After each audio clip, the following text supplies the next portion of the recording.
the 5 greatest giants in the Bible. In the old days, there were giants, real ones, so vast that when men looked up at them, they trembled. These weren't creatures of legend or ancient folklore. They were flesh and blood, beings of such immense size and power, they reshaped the very destiny of the world. These are the 5 most terrifying giants ever to walk the earth. They walked, they ruled, and they fell, all under the eyes of God.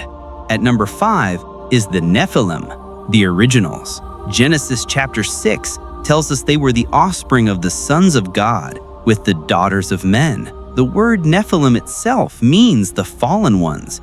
They were not just tall, they were massive, awe-inspiring, and according to ancient texts, profoundly unnatural. Their corruption was so great, their violence so immense, that many scholars believe they were a primary reason for the Great Flood, a divine reset for a world overrun by monsters. Number 4 is the king Og of Bashan. Don't let his early defeat fool you.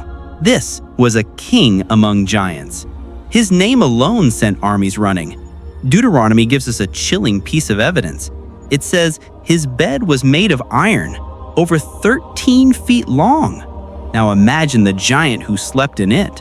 A formidable ruler, but even Og, the mountain of flesh and bone, fell by the sword of Moses, a reminder that no height stands taller than the will of God. At number 3 is the unnamed horror of Gath.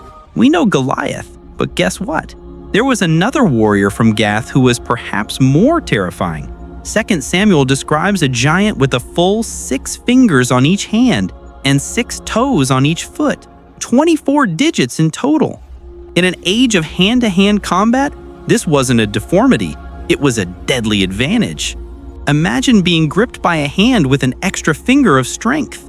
His form was as unsettling as it was fearsome. He mocked the armies of Israel, but met the same fate as those before him. At number 2 are the descendants of Anak, the Anakim, the original giants in the land. When Moses sent scouts into Canaan, they returned not with a military report, but with a trauma. They said, "We seemed like grasshoppers in our own eyes, and we looked the same to them." The descendants of Anak weren't just men you could fight.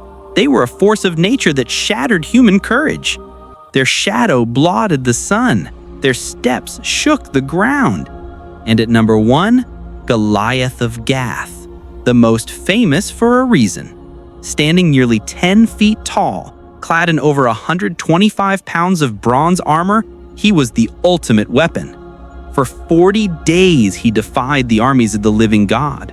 But his story isn't about his power. It's about his downfall.